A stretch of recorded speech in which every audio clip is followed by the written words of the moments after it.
finit pas. Quand vous dites, c'est pas ce qu'elle dit, ce que l'autre dit qui est important, c'est ce que lui dit. Qu'est-ce que la parole de Dieu dit? Ah, mais mettez-le pas sur le même niveau. Sachez différencier. Quand quelqu'un dit quelque chose, ça me fait toujours rire. Je devrais pleurer, en fait. Mais ça me fait rire. Il y a des gens, des fois, qui donnent des conseils aux autres. Des conseils financiers. Compte de banque?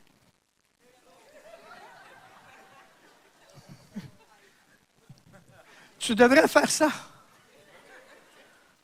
Puis le pire, c'est que des gens disent « Ah, OK. » Alors? OK. Non, je ne vais pas donner.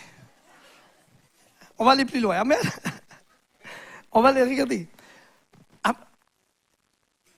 Richesse incompréhensible qui est à vous. Laissez faire le reste. Si quelqu'un dit, tu as un trésor, aussitôt que tu le découvres, tu vas en profiter. On ne s'arrête plus à tous les autres détails autour de ça. Ce qui m'intéresse, c'est de voir, de recueillir la richesse que Dieu m'a laissée. Alléluia. Je ne veux pas m'arrêter avec la religion. Ce qui m'intéresse, c'est avoir la richesse de Dieu. Amen. Et la Bible dit, mettre en lumière, quelle est la dispensation du mystère caché de tous les temps qui a créé toutes choses, afin que, regardez verset 10, êtes-vous prêts pour le verset 10? Et vous allez comprendre les choses avec verset 10. Est-ce qu'on peut mettre verset 10, s'il vous plaît? Afin que quoi?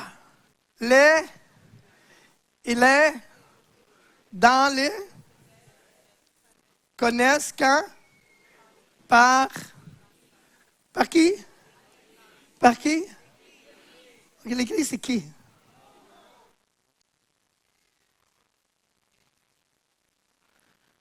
Les dominations et les autorités attendent que tu dises quelque chose.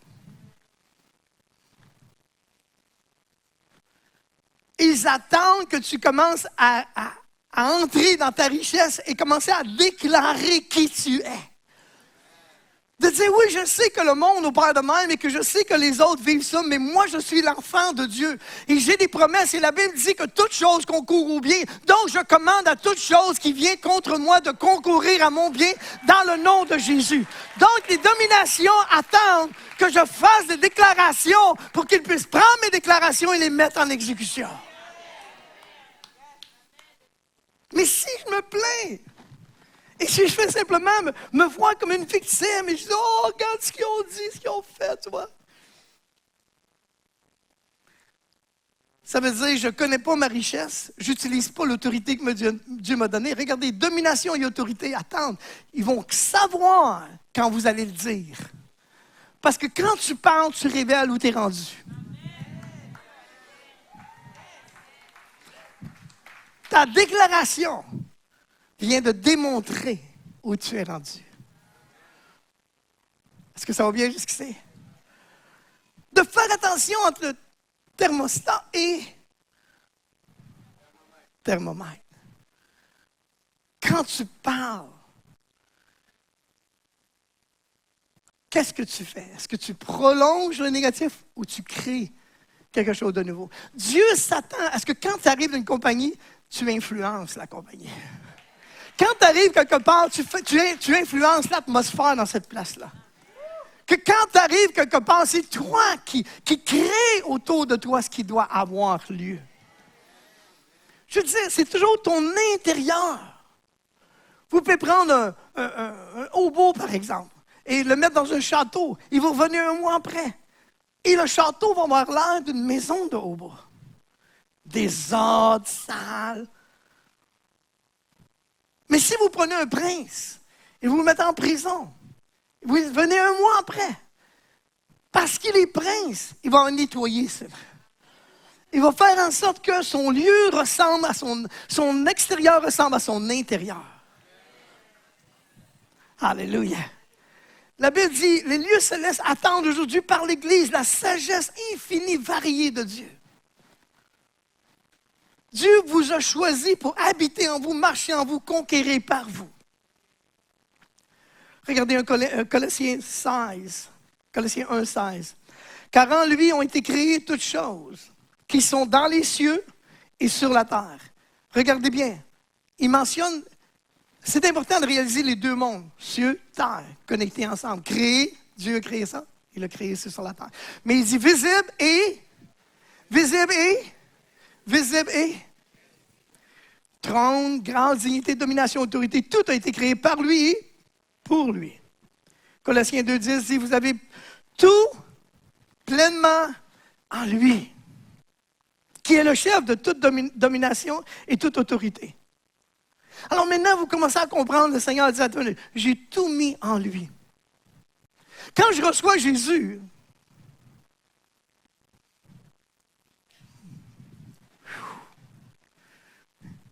il me rend capable.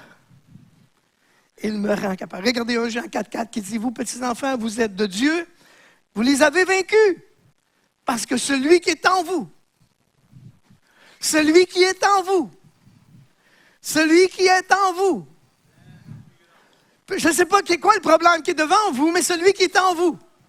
Je ne connais pas les circonstances, mais celui qui est en vous. Je ne connais pas l'impossibilité, mais celui qui est en vous. Celui qui est en vous. Oui, pasteur, c'est tellement difficile. Celui qui est en vous. Oui, pasteur, vous ne comprenez pas. Celui qui est en vous. Tant et aussi longtemps que tu vas raisonner comme ça, tant et aussi longtemps que tu vas commencer à trouver des excuses, tant et aussi longtemps que tu ne diras pas, mais celui qui est en moi est plus fort que celui qui est dans le monde. Celui qui est en moi est plus grand. Celui qui est en toi est plus grand que tout ce qui vient contre toi, que tout ce que l'ennemi peut emmener contre toi. Dieu ne permettra même pas que tu sois tenté au-delà de tes forces. Mais tu dois commencer à t'éveiller comme un géant et commencer à réaliser ce que Dieu a préparé pour toi. Alléluia. À l'intérieur de toi, il y a ce qu'on appelle maintenant le potentiel de grandeur. Oh my God! Il y a un potentiel infini. À l'intérieur de toi. La Bible dit Dieu a tout mis en lui et il a mis lui en toi. Regardez comment le balbutiement de l'Église, de la reconnaissance de cela. Dans Matthieu 14, 28, Pierre, j'ai sauté Luc 8, 25, où les disciples sont dans une barque et ils prient, Seigneur, nous périssons. Et le Seigneur lui dit, où est ta foi? Où est votre foi? Les tempêtes sont des révélateurs. Quand ça va bien, oui Seigneur, oui, alléluia. Jusqu'à ce que la tempête arrive. Le coup de vent. Regardez bien, l'autre situation où Pierre, dans Matthieu 14, verset 28, la Bible dit, Pierre répondit, Seigneur, si c'est toi, parce que Jésus s'emmenait les rejoindre sur l'eau, il avait une tempête encore, et quand Dieu nous envoie, ça ne veut pas dire qu'il n'y a pas de tempête, la tempête va venir. Tous les chrétiens ont des tempêtes, amen? Mais remarquez, voyez Jésus, quand c'est Jésus, oh moi on sait bien, c'est Jésus, le Seigneur est capable de marcher sur l'eau, tout ça. Alors Pierre, il voyait que ce que Jésus faisait, il les enseignait pour qu'ils fassent comme lui. Alors, quand Pierre a vu Jésus et qu'il a su que ce n'était pas un fantôme, il a dit, si c'est vraiment toi, commande-moi d'aller vers toi. En d'autres mots, tout ce que Jésus peut faire, tu peux faire. Oh, j'en ai perdu quelques-uns ici. Oh my God. Voyez-vous, pourquoi on l'a perdu? Parce qu'on ne sait pas que l'Esprit qui est en lui, c'est l'Esprit qui est en moi. Non. J'ai dit l'Esprit qui est en Jésus, qui a fait que Jésus a fait tout ce qu'il a à faire, c'est le même Esprit qui est en toi. Mais lui obéissait à l'Esprit à l'intérieur. Et il a laissé grandir cet Esprit-là à l'intérieur. Et voici ce qui est arrivé. Alors Jésus a entendu Pierre dire, si c'est toi, viens. Dieu n'objecte jamais à ce que tu fasses des grandes choses. Dieu n'est pas jaloux de toi. Il veut te faire prospérer. Il veut te faire voir des miracles. Il veut te bénir. Que même si les autres disent, il est au-delà de bénédiction. Dieu veut que toi sois comme lui. Et il dit, viens, Pierre est sorti de la barque, il marchait sur l'eau pour aller vers Jésus. Et je peux juste imaginer quelquefois, quand il est sorti, il faut penser. Le défi était grand parce que sortir de la barque veut dire risquer sa vie. Ah non, on va risquer des fois 5 $. OK. Voyez-vous? Risquer. Si Jésus est vrai, on devrait être capable de construire dessus. On devrait avoir la conviction de qu'il est vrai, et on est capable de construire nos vies sur lui. Amen. Qui va prendre soin de nous? Et là, Pierre, il sort, puis là, il dit, « Waouh, je marche sur l'eau, check ça, ouh, comme Jésus, comme Jésus, comme Jésus. » Soudainement, pendant qu'il marche, ouh, un petit vent, ouh. Je me souviendrai toujours, quand j'étais en Arizona, j'ai monté sur une montagne qui était très élevée. Et la montagne en haut était lisse. Et là, je monte, je regarde, waouh, tu vois de loin. Quand tu montes en montagne, c'est extraordinaire, c'est beau. Et là, j'étais comme sur le bord, je vois et c'est, wow, c'est vraiment haut ici. Et soudainement, un petit vent qui est venu, qui m'a poussé, ça fait, là, j'ai fait, Là, je cherchais quelque chose de solide. Là, c'est comme, C'est plus bien. Juste le coup de vent, ça m'a fait, ben, je suis ici, comme si tiens-toi. Et là, c'est qu'on ça. Avant, c'était encore, ouais, le coup de vent, Mais n'est-ce pas demande dans nos vies spirituelles, oui, Seigneur, je crois en toi, oui, le coup de vent arrive. Les comptes arrivent, les négatifs arrivent, les docteurs arrivent. Et soudainement, on s'enfonce dans la crainte. La Bible dit exactement, il a eu peur. Et comme il commençait à s'enfoncer, et moi, je ne peux pas faire autrement que rire. Je vois Pierre qui est là, il marche sur l'eau confiant. Et là, le coup de vent arrive et il commence à s'enfoncer. Mais moi, Seigneur, ça prend de la foi pour eux. Hein, quand je saute dans l'eau, moi, là, je commence pas à m'enfoncer. Je vais direct au fond. Il n'y a pas de comme un petit peu tranquillement. Non, Alors, je dis qu'il y avait quand même la foi, là. Il y avait quand même la foi encore. Amen. Il commence à s'enfoncer. Et remarquez, Jésus, il a tendu la main vers Jésus et Jésus a pris la main. Jamais Jésus va te reprocher de vouloir grandir dans la foi et de faire comme lui. Même si tu faillis, même si tu manques, même si tu n'es pas arrivé où ce que tu aurais voulu arriver, il va toujours t'encourager. Et il dit à Pierre, homme de peu de foi.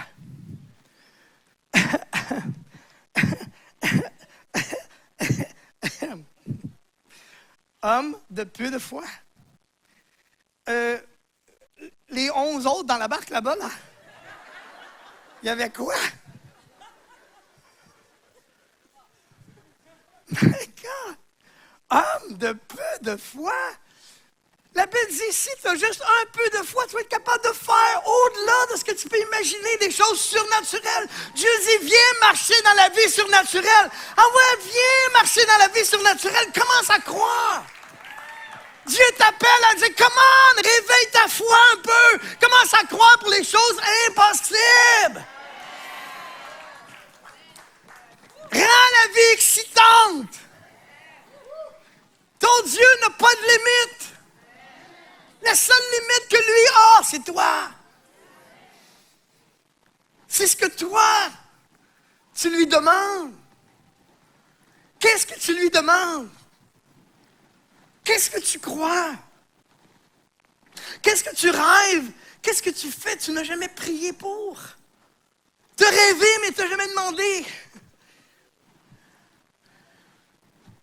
Tu as la foi pour une chose, mais tu n'as pas la foi pour le reste de ta vie. Prends la foi pour tes finances. Commence à voir Dieu qui t'a prospéré. Vois-toi riche. Laisse-les venir, laisse le Saint-Esprit le accomplir pour toi après, mais vois-toi déjà riche. C'est merci Seigneur que tu pourvois tous mes besoins avec richesse, abondamment. Je ne sais pas comment tu vas le faire, c'est pas de mes affaires, comment tu vas le faire? Je sais simplement que tu es fidèle. Vois-toi avec le meilleur mari. Pleure pas pour ton mari. Remercie Seigneur, dis Seigneur. Continue de le préparer. C'est ce que j'aime pas, c'est ce que j'aime. Fait que je comprends, ça peut prendre un peu plus de temps, mais je suis prêt à attendre pour le meilleur. Je suis prêt à attendre pour le meilleur. Alléluia. Croyez-moi. La Bible dit, et montant, et aussitôt qu'ils ont monté dans la barque, la tempête a arrêté. Pourquoi? Parce que la tempête n'est pas là pour te décourager. Elle n'est pas là pour te détruire. Elle est là pour te tester.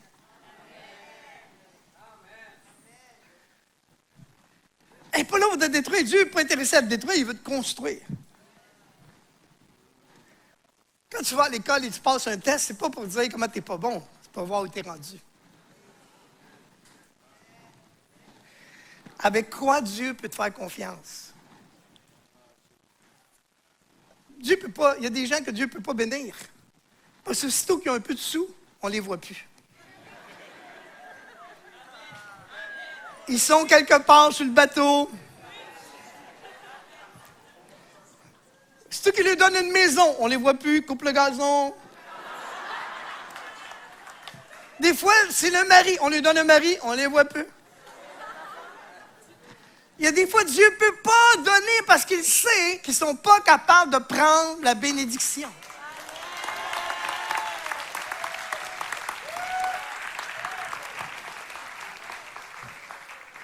Est-ce que Dieu peut te faire confiance avec ce qu'il te donne? Pensez-y. Ton potentiel et ton habileté sont activés en face de l'impossible. Ça prend des situations impossibles où Dieu va chercher à l'intérieur de toi la foi pour le possible. Il y a deux personnes pour qui rien n'est impossible. Dieu et celui qui croit. Celui qui croit, la Bible dit, rien n'est impossible à celui qui croit. On peut finir la phrase, rien n'est impossible à Dieu. Rien n'est impossible à celui qui croit. Rien n'est impossible à Dieu. Rien n'est impossible à celui qui croit. Pourquoi? Parce que celui qui croit, Dieu le fait. Oh, celui qui croit permet à Dieu d'agir dans sa vie. Alors, qu'est-ce qui arrive? Quand on vient au Seigneur, Dieu nous donne la puissance du Saint-Esprit. Ça veut dire que c'est comme si vous preniez une voiture avec un 4 cylindres, et Dieu enlève le 4 cylindres et met un 8 cylindres. Ça ne plairait pas pour l'instant. Tu as toujours l'air de la même personne. C'est juste que quand tu arrives sur une lumière verte, et tu viens pour partir. Oh my God! C'est là que tu commences. Quand le test vient, quand l'épreuve vient, c'est là que tu vois quelle sorte de moteur que tu as à l'intérieur de toi. C'est dit, Dieu a changé mon 4 cylindres pour un 8 cylindres. Et j'ai le goût de courir, j'ai le goût de sauter, j'ai le goût de me réjouir parce que Dieu a changé mon intérieur.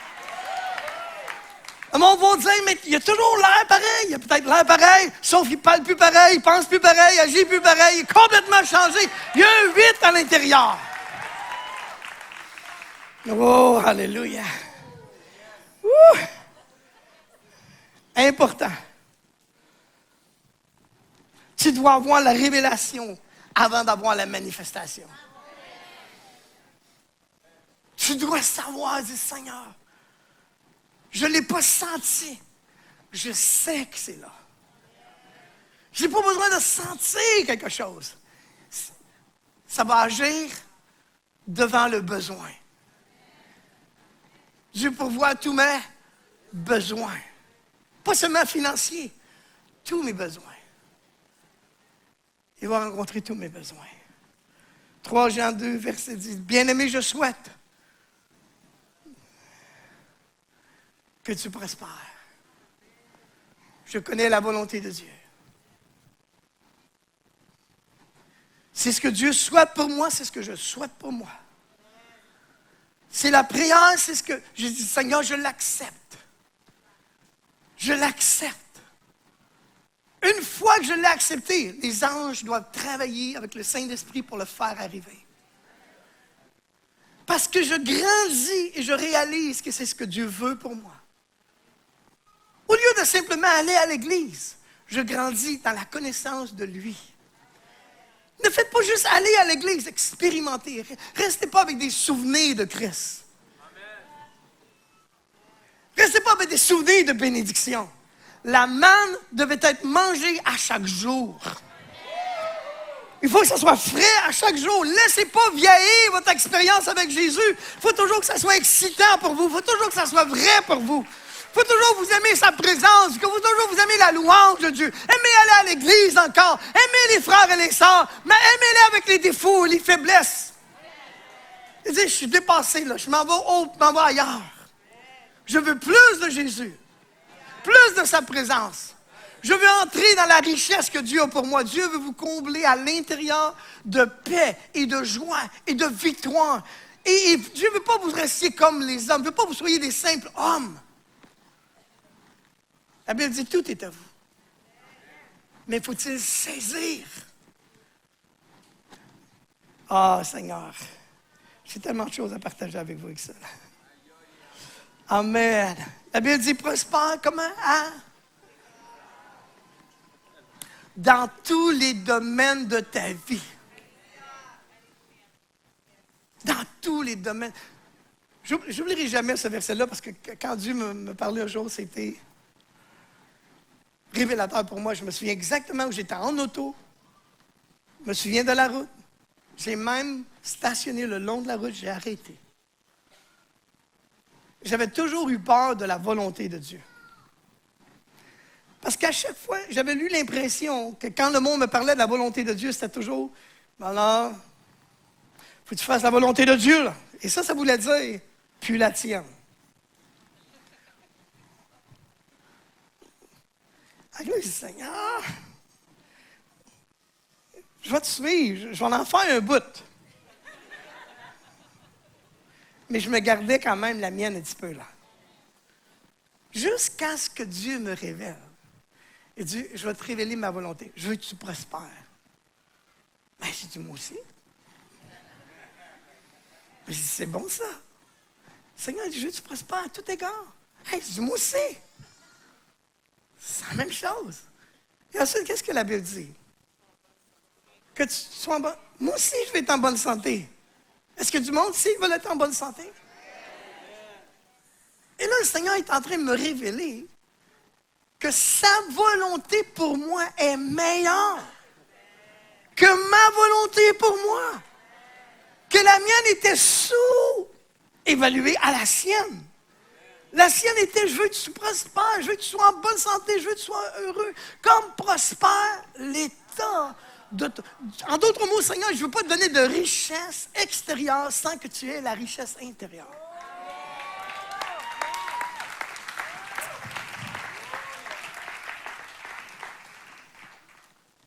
Et j'ai dit, Seigneur, je vais laisser mon 4 cylindres facilement. J'aime mieux ton 8 cylindres. Tant que vous n'avez pas compris que Dieu est mieux pour vous que vous-même, tant que vous ne comprenez pas, tant que vous pensez encore que vous êtes capable de mieux vous gérer que Dieu est capable de vous gérer, tant que vous pensez que vos idées sont meilleures que les siennes, tant que vous pensez que vous allez vous débrouiller sans Dieu, vous n'entrez pas dans votre héritage et vous passez à côté de la gloire de Dieu. Vous passez à côté de quelque chose de glorieux que Dieu a réservé pour vous, quelque chose d'excitant, quelque chose qui fait que la vie est joyeuse, elle est excitante, que des défis et que vous passez à travers avec Jésus qui est à l'intérieur de vous. Et Seigneur dit, je t'ai donné une capacité qui dépasse les anciennes capacités que tu avais auparavant. Aujourd'hui, faut que tu te réveilles le géant qui est à l'intérieur de toi. Alléluia. Sois excité de ce que Jésus a. Partage ce que tu as. Mais une façon de multiplier, c'est de partager avec les autres. Partagez, partagez, partagez. Vous allez voir comment Dieu multiplie votre intérieur, votre extérieur. C'est quelque chose. Quand vous commencez à le réaliser, vous le voulez encore plus. La Bible dit, si vous avez goûté que le Seigneur est bon, vous allez vous approcher de lui. La seule raison pourquoi vous ne vous approchez pas plus de Jésus, c'est que vous n'avez pas goûté. Vous avez goûté la bénédiction, mais vous n'avez pas goûté à quel point il est bon. Parce que quand vous réalisez à quelqu'un, vous savez que votre intérêt, c'est d'être avec lui. Vous savez que votre intérêt, c'est d'être réuni avec le Seigneur. Et sans lui, la Bible dit, un jour je veux partager ça avec vous. Dieu m'a montré ces choses-là clairement. Quand il parlait, quand Jésus dit, je suis le chemin, non pas un des ou les, le chemin, la vérité et la vie. Et il dit, nul ne vient au Père que par moi. Et dans le livre des Actes, ça dit au 4:12, ça dit que Dieu a donné un nom par lequel les hommes peuvent être sauvés, Jésus. Il y a seulement, écoutez, il y a seulement une seule occasion, un seul moyen, un seul nom. Que quand vous passez à côté de cette entrée dans le royaume, vous avez manqué le but de votre existence. Et vous n'avez plus de sens. Votre vie n'a pas de sens sans l'éternité. Ça n'a pas de sens. Vous vivez pour quoi? Pour qui? Pour l'argent? Pourquoi? Pour une passion qui va s'éteindre? Si vous n'avez pas Jésus, votre vie n'a pas de sens. Mais quand vous avez Jésus, il vient mettre du sens à votre vie. Il vient mettre de la qualité dans votre vie. Il vient remplir le vide. Il vient vous donner un futur glorieux. Quelque chose que vous aspirez à l'intérieur de vous d'avoir. Mais sans Jésus, c'est inaccessible. C'est pourquoi je plaide avec le monde aujourd'hui. Recevez Jésus. Recevez-le. Et laissez-le être le Seigneur de votre vie. Et voyez votre vie être transformée par sa gloire. Amen. Alléluia. Le don que Dieu vous a donné n'est pas pour vous glorifier ni vous orgueillir. Il vous a donné le don pour donner.